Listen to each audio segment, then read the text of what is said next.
ladies and gentlemen, you're going to absolutely love this teaching that I'm going to share with you. So, when you read in Deuteronomy chapter 3, as just one example, you'll read about King Og, spelled Og, and he was the Amorite king of Bashan. And he was also, as it teaches in the Bible, he was one of the Rephaim, one of the giants, the mighty men of old, the tyrants. The important thing about him is Moses and his army during the Exodus, he was killed by Moses and Moses' army during the Exodus. But what the Bible doesn't explain is how he survived the flood. How King Og, one of the Rephaim, the giants, how he survived the flood. I'm going to share that with you, and I'm going to tell you why it is not in Scripture.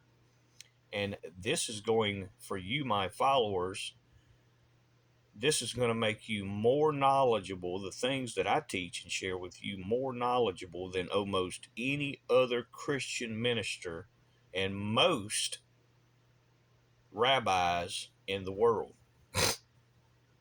So many people know and understand that the Roman Catholic Church took many things, removed many things from the Bible during the medieval period. But what many don't know is that the Pharisees, the Jewish leaders, took many things away from Scripture also. And that occurred between the 2nd century and 5th century AD. And when that occurred, the things that were removed happened and can be read about if you get access to what's called the Talmud. And what the Talmud was a series of debates, religious debates that occurred between the 2nd century and 5th century AD.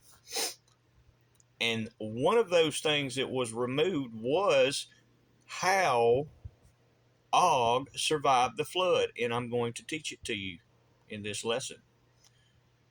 And I'm going to break it down in layman's terms instead of reading the whole story to you. I have access to all these ancient documents. So, when Noah was gathering the animals, when the animals were coming to him to enter the ark, the unicorn that is mentioned 9 times in Scripture, the unicorn was, even in that period of time, considered a very mystical creature that was very rarely seen. But it was huge. It was a massive creature. It was so huge that it would not be able to board and enter into the ark. So King Og, or Og the giant, came to Noah with a proposition. And when he first came to Noah with the proposition, Noah rebuked him.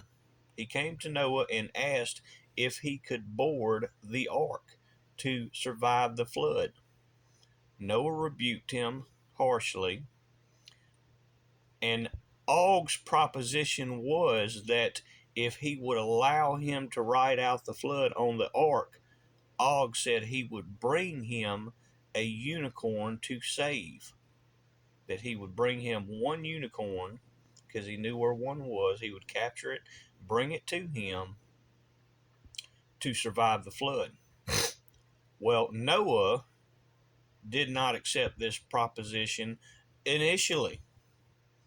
So Og departed from Noah, went out into the wilderness, and captured a unicorn. Did in fact capture a unicorn. Brought the unicorn back to Noah, and when he brought it back, Noah was astonished because he had never seen one before either. So at that given time, Noah didn't know how he would save this unicorn, one of God's mystical creatures, because it would not fit on the ark, could not enter into the ark. But what he had decided was that he would tie a rope around the unicorn's horn, and it would allow it and attach it to the ark, and it would allow it at least to swim outside and float alongside the ark, and it would still survive. But what he didn't realize was what Og's intention was. So again, Og was a giant. What he had explained to Noah, this is what's documented in the scripture that was taken out of the Bible. Og was not afraid of the flood itself. He believed he could survive the flood itself.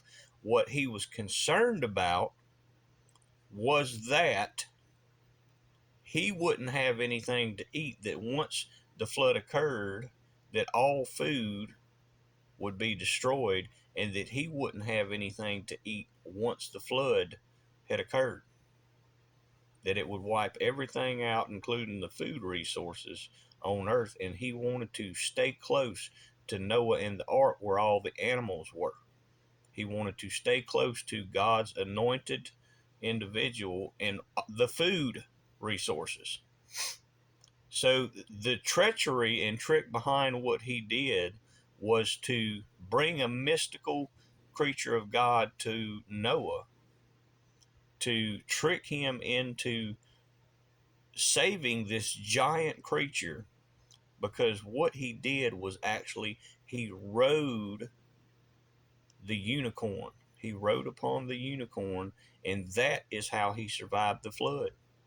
Og survived the flood by riding the back of the mystical unicorn.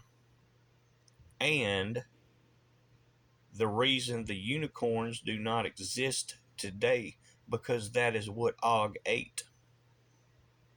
The giant Og, after the flood, ate the unicorn.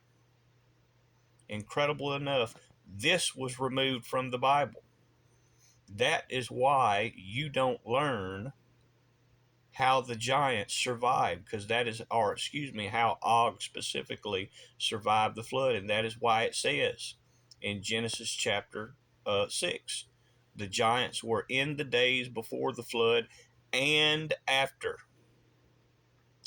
Og was not concerned about surviving the flood. He knew he would survive the flood. He was worried about food after the flood. That's all he was worried about. And the scriptures that were removed clearly state that.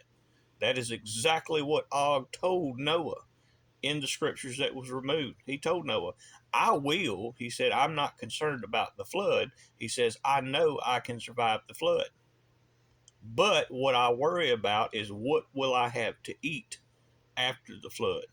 He ate the unicorn, and that is why they do not exist today. Incredible, isn't it, people? And there's so much more that was removed. So many things that were removed from Scripture that very few people have access to.